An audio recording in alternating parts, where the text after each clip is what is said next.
Terus yang ini buah ini. Berarti ini yang ini. buat generatif atau pembuahan ya. Yang kan itu yang pisang. umum aja biasa Ini yang umum. sampah dari rumah lah ya Sampah masukin. Ini rumah. spesial buat generatif itu yang buah-buahan ya. Buah-buahan ini kita masukkan ke sini. Jadi kalau misalkan anggurnya terkena kayak ada embun putihnya, embun tepung, itu pakainya ini.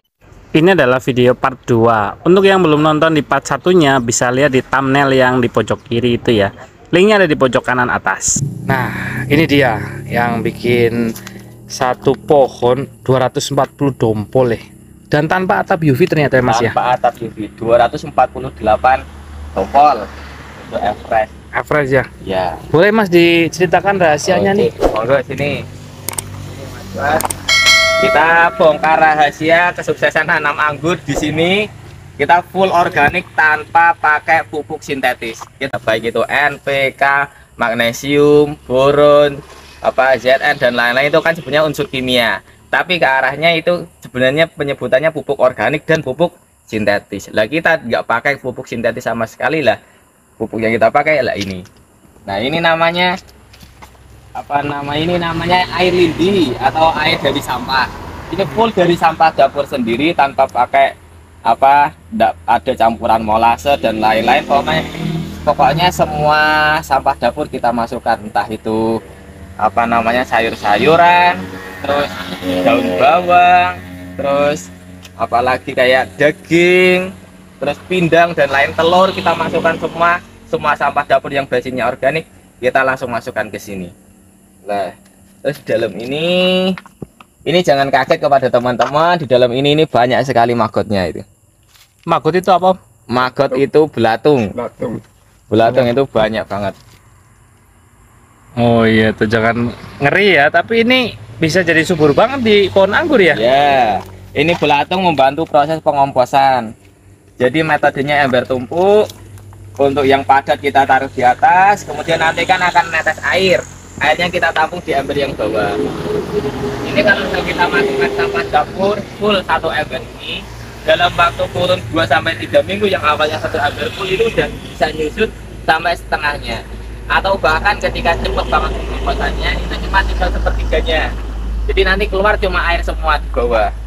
Lah setelah airnya udah penuh, kita tampung, kita masukkan ke dalam galon. Ini kok galonnya beda-beda warnanya ya Om? Nah, ini galonnya tingkat kelamaan jemurnya itu beda-beda. Ini belum lama ini belum lama jemur. Jadi kalau yang sudah lama jemur, ini agak lama, yang udah lama ini warnanya merah. Jadi kita enggak tahu, awalnya kita cuma kumpulkan, kita bingung mau naruh di mana toh, airnya karena terlalu banyak sudah penuh, kita langsung masukkan ke galon. Kita diamkan, kita jemur.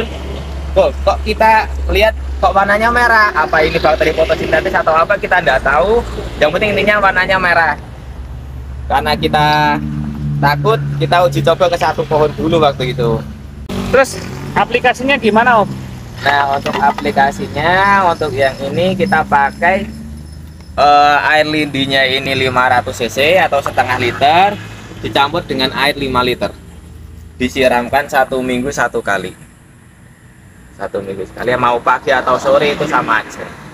Kita nggak semprot pakai air lindi. Kenapa? Karena bau. Jadi kita cuma pakai kocor aja. Ini lubang untuk keluar gas. Jadi kalau teman-teman buat air lindi, usahakan ada lubangnya. Yang penting ada udara keluar, hewan nggak masuk. Kalau ketutup rapat takutnya nanti meledak, karena itu menghasilkan gas terus-terusan. Ini dari pertama kali naruh sampahnya itu bisa dipakai selama berapa minggu Om? Sampai 2 minggu. Tadi dari pertama tanam seminggu sekali, itu sampai kapan Om tadi? Sampai pembuahan. Jadi hebatnya air lindi itu bisa untuk 2 fase. Fase vegetatif iya, fase generatif iya. Jadi nggak kenal fase untuk ini untuk air lindi sendiri. Soalnya itu kandungan apa yang di dalam air lindi itu sesuai apa yang kita masukkan. Kalau saya sendiri, kalau misalkan sekarang pada fase pembuahan, ini saya perbanyak sampah-sampah yang buah-buahan, kayak misal kulit buah, kan di toko buah ada banyak. Toko buah-buahan itu kan ada banyak buah-buah yang udah membusuk.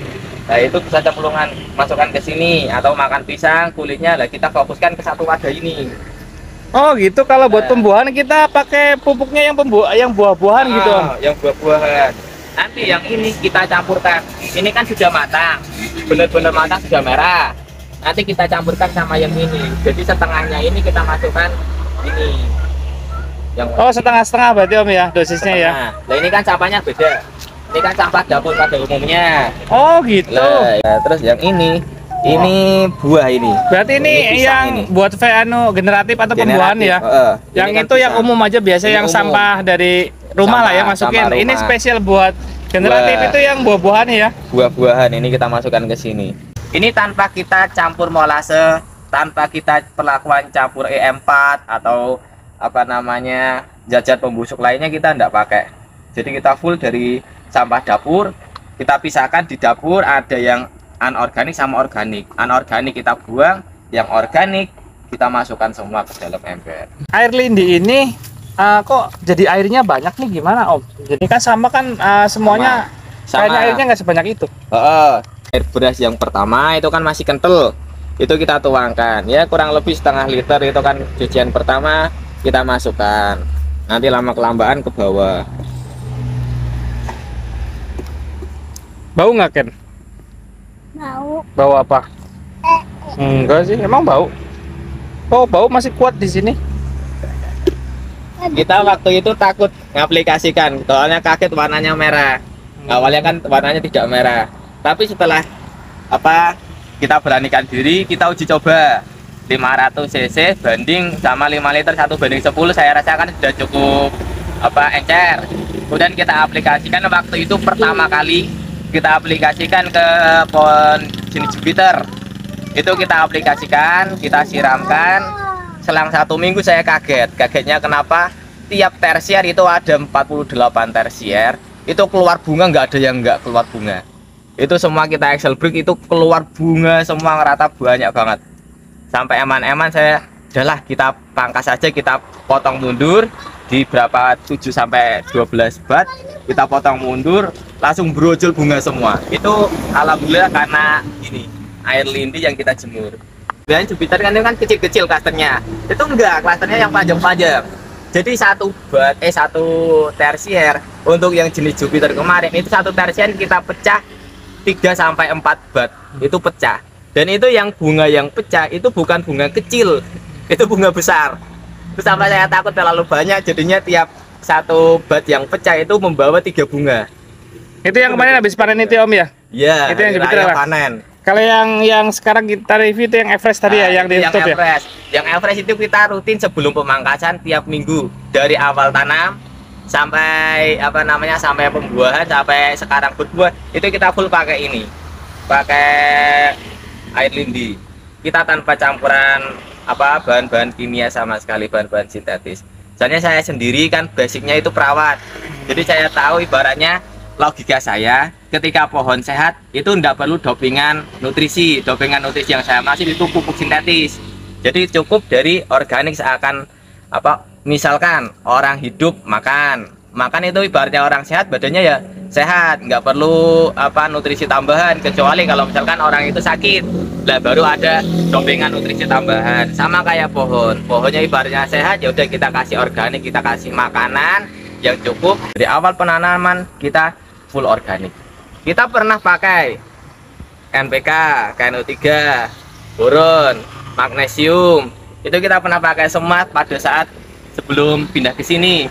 Itu kita pakai, tapi lama kelamaan tanahnya keras dan tanahnya jadinya tidak subur. Mungkin pada saat pembuahan pertama itu subur, tanamannya subur, tapi itu berbuahnya juga cuma sekitar 8 sampai 9 dompol, nggak banyak. Nah, setelah itu saya mikir, kok nanam anggur mahal ya, pupuknya itu kan mahal. Pertama pupuknya mahal, kedua kita pernah pakai atap UV.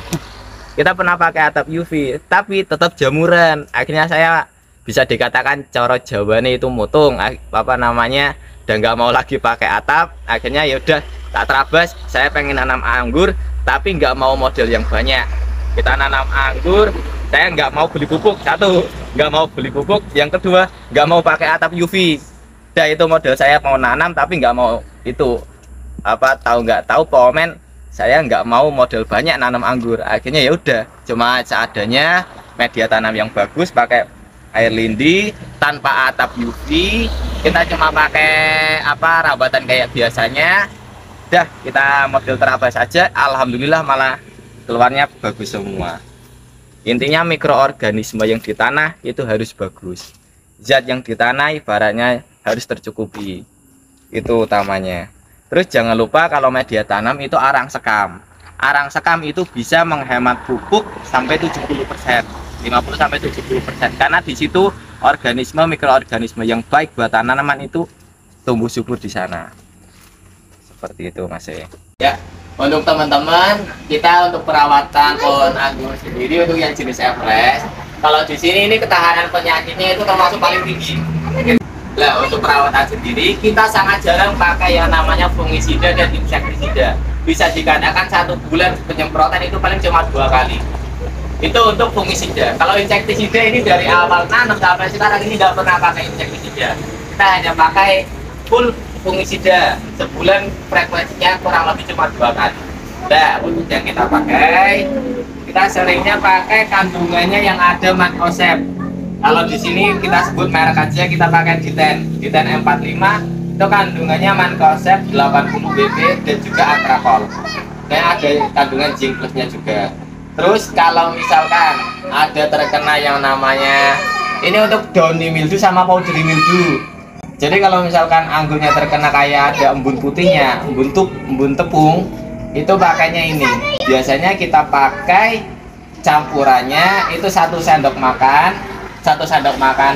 mancozeb Diten, 1 sendok makan antrakol, itu untuk 2 liter air. Jadi untuk 2 liter air ini kan kandungannya 2 liter air.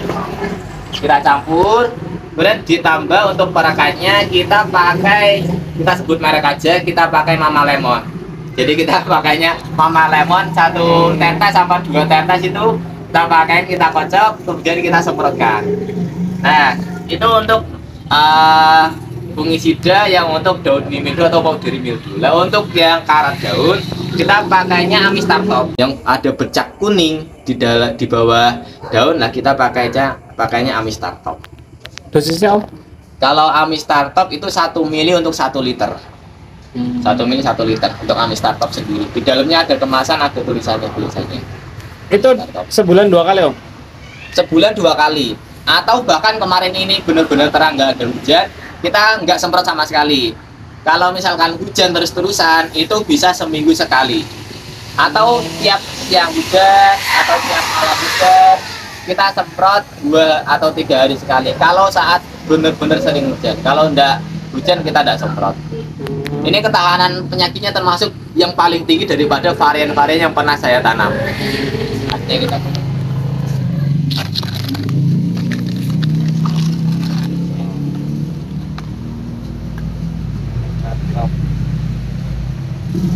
ini Amistar Top nih, dipoto nih, di print screen. Kita juga membuat bibit yang kita produksi baru 2 jenis bibit, yaitu Jupiter yang sudah berbuah kemarin, 1 pohon keluar 180 dompol, dan juga bibit Everest dengan indukan 1 pohon 250 dompol. Ini sudah mulai terlihat mata tunasnya. Terima kasih, semoga bermanfaat. Terima kasih juga kepada Mas Fuad yang sudah meliput kerjaan kami, terutama anggur kami. Sukses selalu buat channel Karyawan Anggur. Sukses juga buat teman-teman semua, teman-teman yang sudah menanam anggur maupun yang baru mau menanam anggur. Semangat!